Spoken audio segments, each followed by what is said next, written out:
after which we'll then open the floor to members of the media for questions. Without further ado, I wish to invite the Minister to the podium so that we commence with today's media briefing.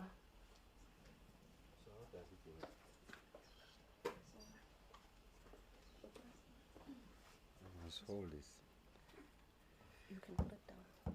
Okay, no, thank you very much, colleagues. And just to thank Christopher, the general manager for Kusile, the station manager, for having created an opportunity for us to come to this iconic power station, to come and share with the rest of the country the tremendous progress that we are making in relation to the resolution of the energy crisis in the country. And also just to thank the members of the media for your consistent support, but also more significantly making it possible for us to be able to have a conversation with the South Africans in the form of households and also industry, because they do take a keen interest on the resolution of what I refer to as the preeminent question that is facing the South African economy today. The choice of Kusile is deliberate because first is that it is one of our two newest coal-fired power stations. In the recovery effort and the kind of progress that we are seeing today, as a result of the sterling work that has been done by Christopher, Zandi, and the team that had been recovering the three units, Unit 1, 2, and 3 of Kusile, you know, the ones that were discontinued as a result of the flue gas desulfurization challenges, essentially the failure of the instrumentation or the mechanics that were meant to reduce the amount of sulfur that is emitted into the environment. We then applied to the Minister of Fisheries, Forestry and Environment for a special dispensation and exemption for a period of a year. And in that period, we wanted to return these units as soon as possible. The team achieved this feat by November of last year, 2023. The last of the units was on load. And that's why we have the benefit of an additional 2,400 megawatts as a result of that temporary arrangement. I want to say to the country that that's a temporary arrangement. That's what we had applied for. And that arrangement is going to come to an end at the end of the calendar year this year. And the team is hard at work. They remain on course to ensure that we restore, if you like, the original design, that we use the chimney that was clogged, to ensure that we go through the flue gas desulfurization unit. We are able to reduce the amount of sulfur content that is emitted into the environment. I must say that on all other environmental parameters, we still remain within the license regime. And I really want to say thank you very much to the team that has returned this. Of course, Zandile was key to that. Chris and the rest of the team were instrumental in the resolution of this problem. And as a result of that intervention, just Kusile today is trending at an energy availability factor of just shy of 93%. So that's an exceptional achievement for this team. And I really want to say thank you very much, Chris, to you and the team. Please continue to do the excellent work. I'm making a bigger point. What is the bigger point is that we have been deliberate on how to quickly to return these three units, 1, 2, and 3. And as a result of returning them early as per plan, we've gotten the benefit of an additional 2,400 megawatts, and those are contributing to the resolution of this problem. So the point I'm making is that all of these efforts are orchestrated. There's nothing sudden about what you are seeing today. And in fact, the picture looks even exceptionally better. What is it? I'm happy to say to the country, as I stand before you today, the energy availability factor of Eskom has breached the 70% mark. So we're at 70.78. That's significant. The last time we achieved this was in August 2021. Thank you to the men and women of ESCOM. The exceptional work starting with the chair of the board, Dr. Mteto, and the collective of men and women who are committed to the resolution of this problem. The members of the board who are bringing their expertise, their knowledge that has been accumulated over many years, and they've put that to the service of the country. And we are beginning to see this picture. And thank you very much to Dan Marokani, the group CEO, Mr. Bekin Numalo, and the rest of the team. And that's why we're here at Kusile, we'll be at Kendal, we'll be visiting all these power stations to say to the team, please continue at it and make sure that you help us to present this picture.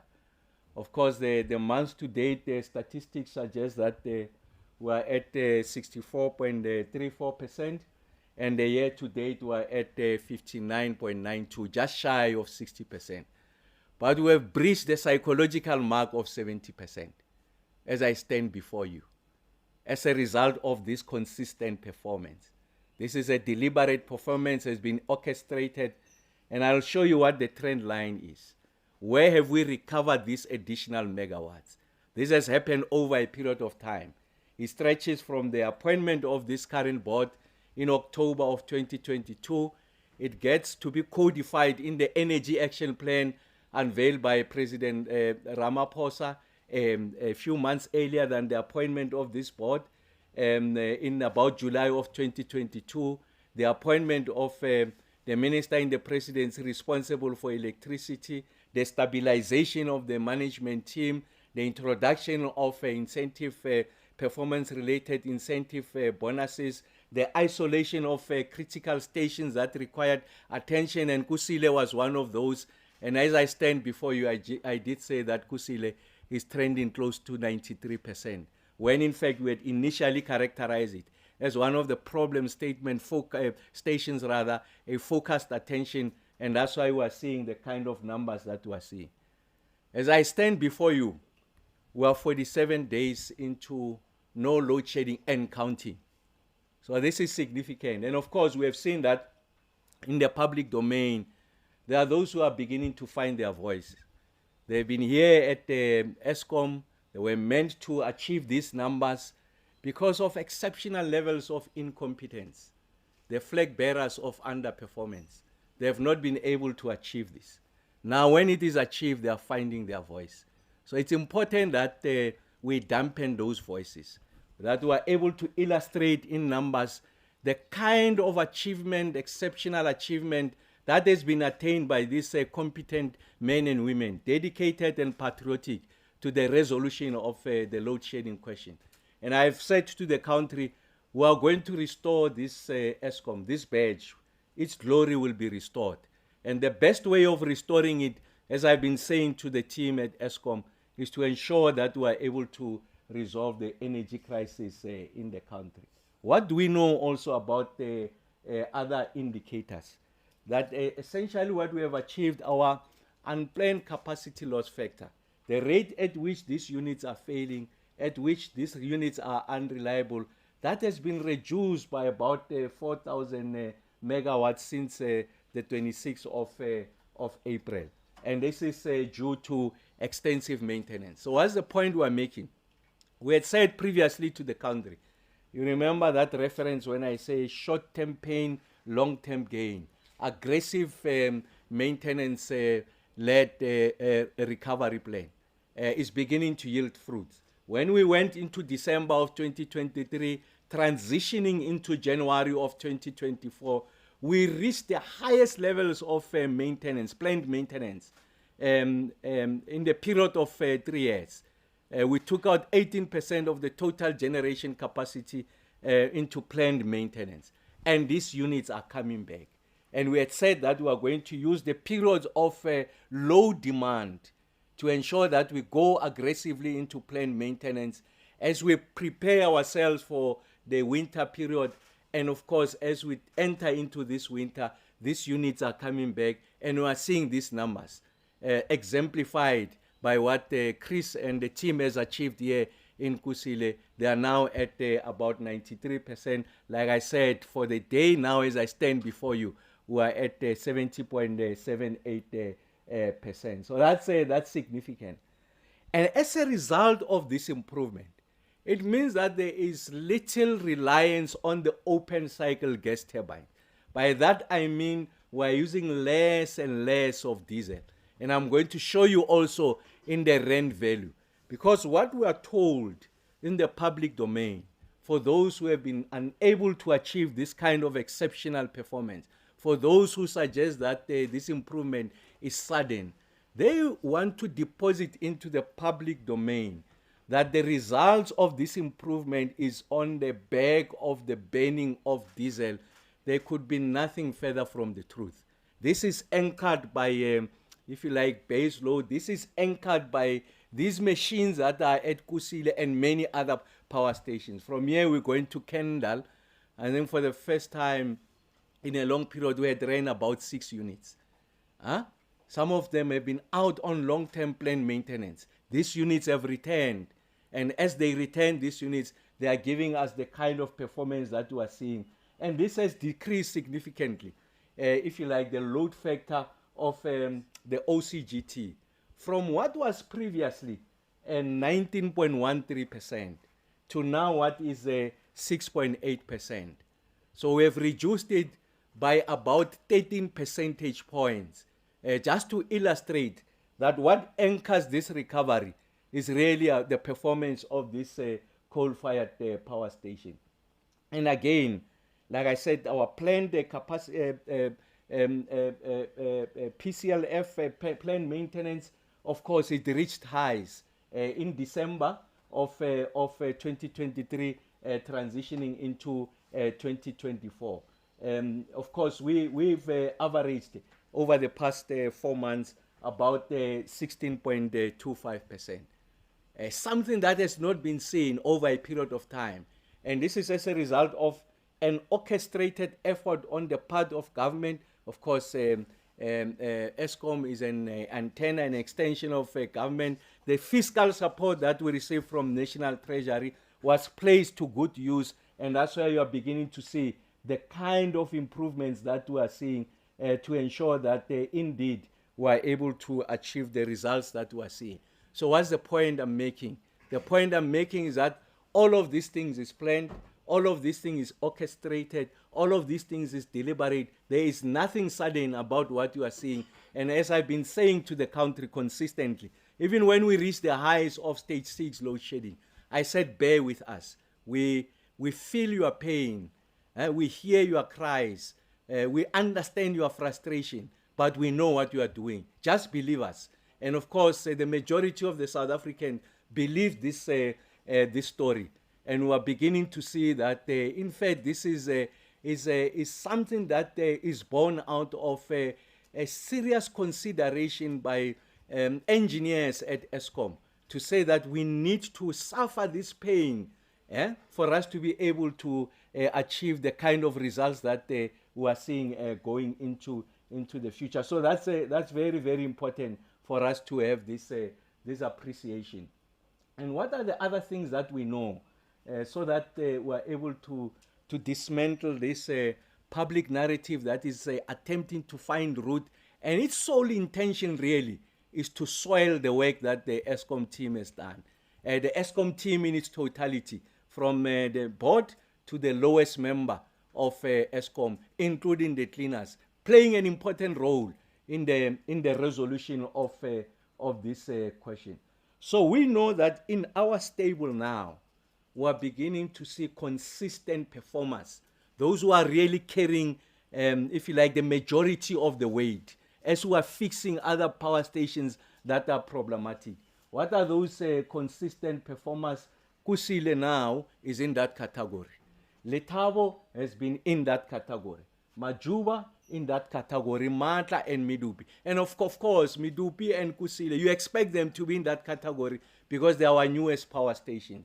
But having said that, Chris and the team must remain at it, focused, transfixed on the resolution of this problem, ensuring that we are able to have the megawatts that is required to get the country out of this difficult situation.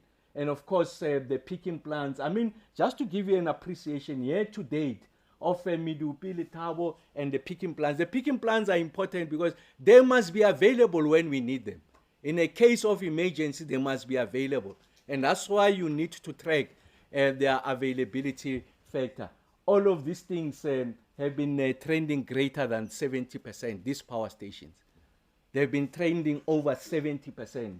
They are carrying a number of us. And of course, we've been able to reduce the number of trips, the excessive trips. You can see that by March of 2022, the number of trips were about 697. When you go to March of 2023, you know that the calendar year 2023, we had the most intense calendar year of load shedding. And in fact, even the financial year. And that's not surprising that that number was sitting at 736, the rate at which these units are failing. Look at where we are. We are at 593, even much better than what was the situation in March of 2022. So all this thing can happen as a result of a deliberate and orchestrated effort to resolve the energy crisis. There is nothing sudden about this. It's been patient investment, and this investment is yielding fruit. We are beginning to get the dividends of these investments, and those dividends are shared with the greater South African economy, households, and industry. And that's why we are seeing this kind of picture that we are seeing. So we are not necessarily out of the woods yet. We need to ensure that we bring these other power stations to the levels of Kusile, Letabo, and Majuba and Medupi, so that across the entire fleet, when you use station by station, we should be above 70%, so that you don't have a disproportionate amount of weight carried by particular power stations when you have, when in fact you have perennial underperformance. And what we are trying to show here is that we are also beginning to see additional improvements in other additional power stations. And just to mention them, Arnott, Camden, Hendrina, and Grootvlei. These 4 power stations are important for the following reasons. The first one is that they are some of our oldest power stations. So they are at 64.8%, the EAF, of these power stations. Trending higher than what has been the year-to-date EAF. So they are performing above average. What is the first importance of this power station is that they are some of our oldest power stations. Why is that important? It's to dispel the myth that the older you get, the less you perform. It's not backed by science. That's the first one. No, I'm talking power stations, not in other arenas. In other areas, you'll need boosters and other things. No, I'm talking power stations. I see the audience is naughty. Yes. And then the second powerful statement is that these power stations like Camden and the like, they were on course to be closed in the next 2-3 years. And yet they are performing at those levels. So it reaffirms the validity of our argument that when we are faced with conditions of crisis, of energy deficit, you need more of these machines for as long as they can perform to add their weight. And this is not to detract from our commitment to the nationally determined contribution, the decarbonization effort, is that you must balance this. You must address the issues of energy access. You must address the issues of energy sovereignty. You must address the issues of the environment. And then you must address, I want to argue, because globally they say that's the nexus, the 3.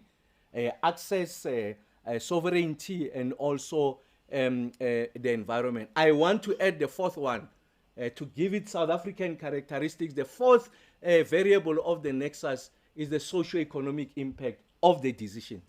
So you need to pull all of these things together. Answer all of these questions. Don't answer one and leave the other out, so that you are able to have a total picture, and that's what we are seeing.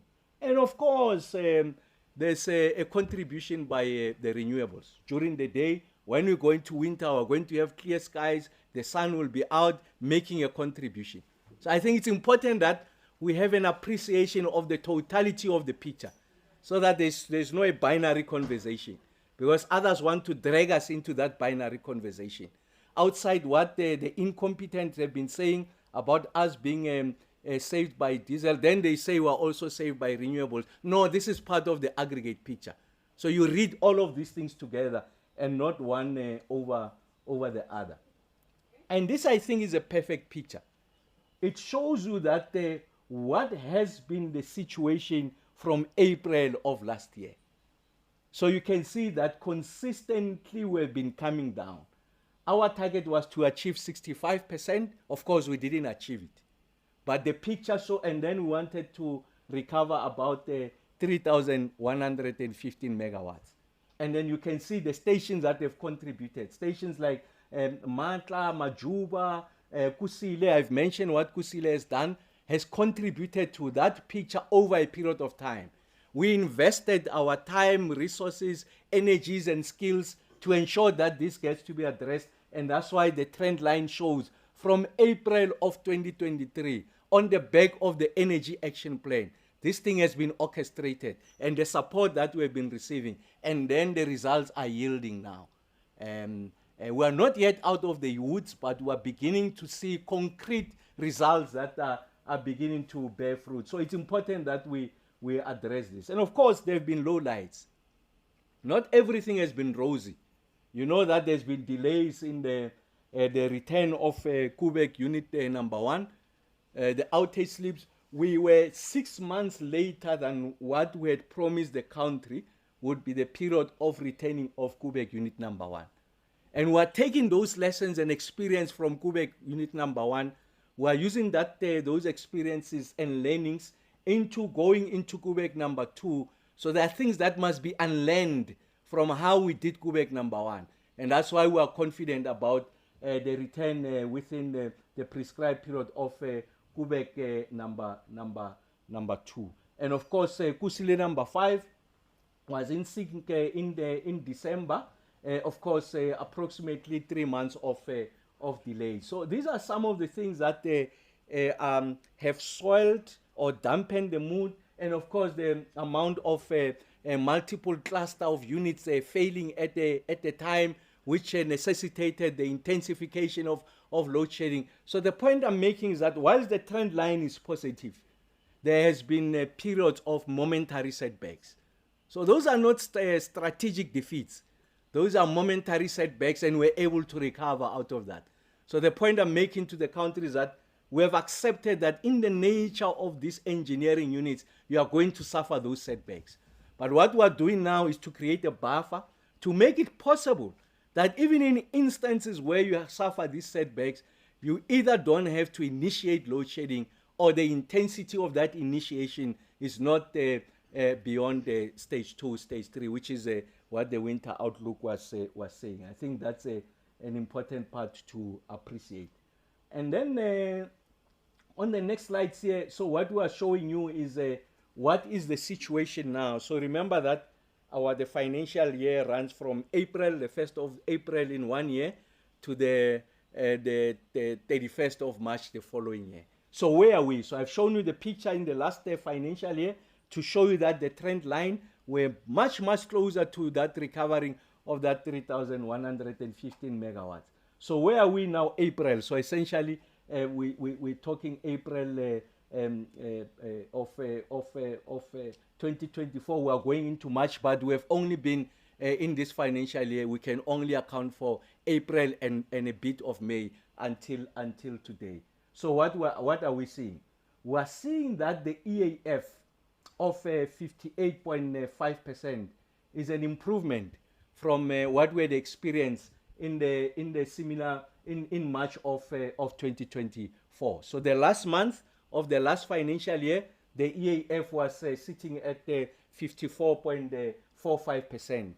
And then 2 months later, when you enter into the new financial year, we're at 58.5. So essentially over that period, we've added 4 percentage points. So again, you are beginning to see that this trend line is sustained. That's important. It is sustained. There are no significant reversals. And that's why you see the EAF of where we are. And of course, we have not seen any any load shedding. Of course, everyone can account. Of course, there's an area that requires attention. Is a failure of municipal infrastructure, the distribution infrastructure. And I've said on multiple points that it is important that we address the issues of illegal connection, that we replenish, invest in maintenance on those, the infrastructure, because there are communities in the country that although you have not experienced load shedding, they have been in the dark for sustained period of time. And I did say in the last briefing that we are engaging with SALGA and these municipalities to find the best way out of this situation.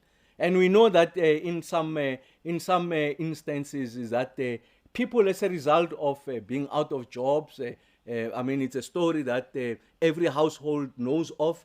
They are unable to pay for their rates and taxes, the utilities, the municipal bills, water and electricity. It means that these municipalities are financially worse off. Their revenue base gets to be eroded, and therefore they don't have a revenue or an income to reinvest it back into this, the maintenance of this infrastructure. So it's something that is structural.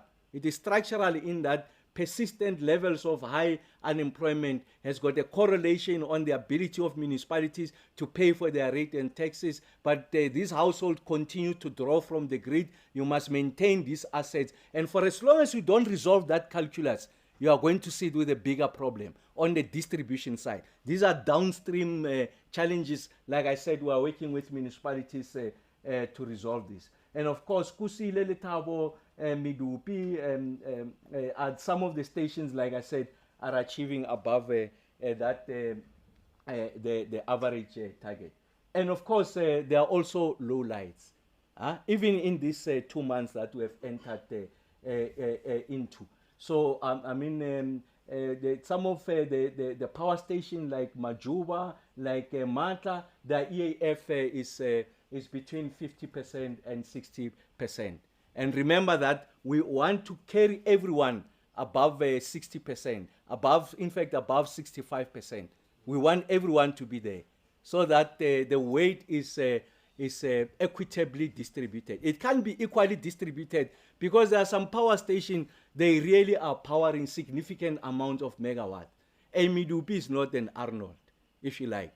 It's an Arnold almost like 5-10 times. So it's important that a 1 percentage point drop in Midupi or Kusile is not the same as a 1 percentage drop in some of the older and smaller power stations. When I say smaller, in terms of the megawatts. So it's important that we have that appreciation. And then there are issues of outage sleep. So it's important that Tutuka number 5, these are some of the outage sleeps. That outage sleep simply means that we have made a commitment to the country that we are going to return this unit by this time. And we fail to return that unit on that specific time. What that does, it just disrupts the planning effort. Because then now you have to recalibrate when are you going to take units out as a result of planned maintenance, because that additional megawatts that you thought will be on the grid is not on the grid. Alternatively, if you still continue with your planned maintenance because you have planned it that way, and these units are not coming back, the only instrument you have now is to initiate load shedding. And that's why the team is working at that to ensure that we are able to address these challenges going into the future. So the point I'm making is that although we are 47 days into no load shedding, we know that there are things that we could be doing better. And the team is working at it. And the team has illustrated they've got a track record of improving in areas of low performance. And that's what has given us what we are seeing now. And of course, what we're sharing with you is that generation performance, really a reconfirmation of what has been the case over a period of time. So you can see the 11th of May, the EAF was at about 68%. Yesterday, I think we're at 69.6%. Today, I'm saying we're above 70%. So you can see we're playing in that space. We're a 68%. We want to continue to improve it so that when we enter into this cold period, when the demand begins to surge, you are at those levels, and therefore you don't need to initiate any load shedding or any intensity of load shedding. And you can see again that the UCLF compared this year in May, those dates in May, the 5th, the 6th, the 7th, 9th, and the like, they have been down by about 34, 38%. So consistently, the amount of units that are out, that are not on load, are coming down significantly. You can see there, we're averaging close to about 34%. So that's a consistent performance. That's not sudden. It's something that has been orchestrated and manufactured over a period of time. And like I said, you are beginning to see the kind of results that we are seeing. And then this is for everyone to see now. Because I think you know that one of the basis of our engagement with the public is that we are going to be transparent, we are going to be candid, and the conversations are going to be robust. So what is this spending on diesel? So you can see in rand value terms, the 5th of May didn't burn. 6th of May, 23 million, 11.9 million. 10th of May, we didn't burn. 11th of May, we didn't burn. Yesterday, we didn't burn. So this you can see that the story is not correct. The story is not true. So it's just the naysayers exceptionally uncomfortable with the fact that the country is making the kind of progress that it's making. And like I said, some of them had an opportunity to lead this august institution. What they've done is to continue its erosion. And what the current team is doing is really lifting the curve, that we are getting it right. We are confident. We will not go back to those days because the team knows what they are doing. Exceptional levels of competence. And of course, naturally, people will be aggrieved that no, I was there, it means they are banning this. We are not banning this. You have been banning it, we are not banning it. So if you are a flag bearer of incompetence, please don't transfer it to us. What the team has done, we have turned the curve. And I said to the team, we're not going to drive this car using a rear view mirror. That's history. Huh? You can't rewrite and revise history. A very difficult period of 3 years. And this board came, made the kind of changes they've made inspired appointments. And we're beginning to see the picture. And I was saying to the team, let's write the future. We are going to be the authors of the future. We are going to restore honor on this page. It is us who are going to restore the respectability of ESCOM. It is us who are going to ensure that indeed load shedding is something of the past, and there will be a chapter written about these men and women who have made it possible for us to achieve this. And that chapter will be written later, will not be written by us in office. Because there are others, instead of keeping the lights on, they are writing books. We don't write books, we get the lights on.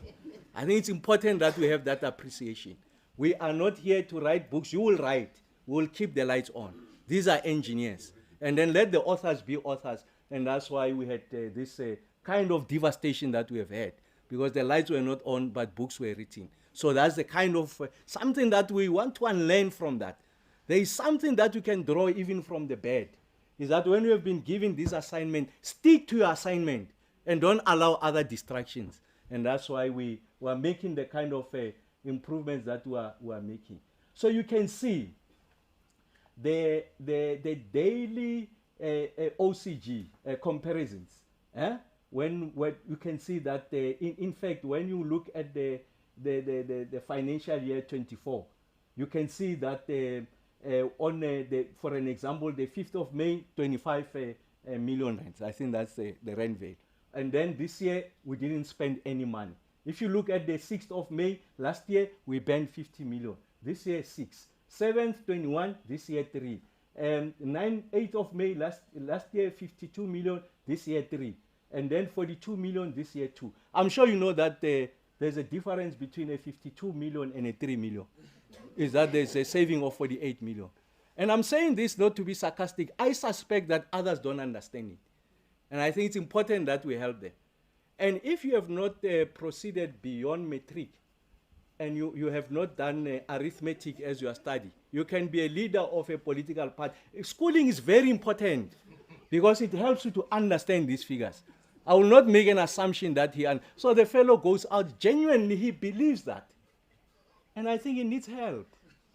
as opposed to us, it's genuine call for help. I really don't know that if last year you spent 28 billion on the 10th of May, and this 28 million, I'm sorry, on the burning diesel, and this year you didn't spend any money, you can't tell that 0 is different from 28. That's the point I'm making. So the point I'm making is that it's a call for help, will help them. I think it's important, and that's why we take this moment to share these numbers. And that's why I'm speaking slowly so that he does understand that we are making the kind of progress that we are making. Because we will not allow ourselves to be bashed and almost be defenseless. When these men and women have invested so much, and someone goes into the public and just soils the work that we are doing, because we have disarmed them. I'm talking from a political side. This is not an ESCOM story. It's a story of the 6th administration. We have disarmed those who thought they will weaponize load shedding going into the 29th. They tell you it's sudden, they tell you it's diesel. I've shown you what the numbers are. And I continue to show you what these numbers are. The capacity available, look at this, we're averaging at about 30,000 megawatts. Compared to last year in May, where baseline, we're averaging 27,000 megawatts. So from a capacity point of view, we have added 3,000 megawatts. But the story becomes even much better. When you look at plant maintenance, this year we are 1,100 to 300 megawatts ahead, more than what was the case in May of last year. So you add on that 3,000 megawatts that we have made here to that 1,000, another 1,000, we are 4,000 megawatts better than where we're at. And what is the good story is that the unplanned capacity loss factor, we have moved it from 17,000 megawatts to about 12,000 megawatts. So essentially it's a delta. A delta is a difference between the two of approximately 5,000 megawatts. That's what we have achieved. And then you say this is sudden. There is nothing sudden about this. There is no magic. It's no black magic. It's science at work. And these engineers are competent. They've illustrated it. Chris, Zandi, and the team across the board, I'm mentioning these two because we are at Kusile. They have done this. And they must be commended for that. Of course, we don't congratulate a fish for swimming because it must swim. But we know where we come from. So it's important that we say keep at it and make sure that we are able to address this situation going forward. So I really want to say to the team, thank you for breaching the 70% EAF. Thank you for ensuring that we are at 47 days of no load shedding and still counting. Thank you very much for the kind of performance now we are seeing at Kusile and many other power stations. But we also know that there are additional power stations that requires attention going into the future. Thank you very much, Stakan.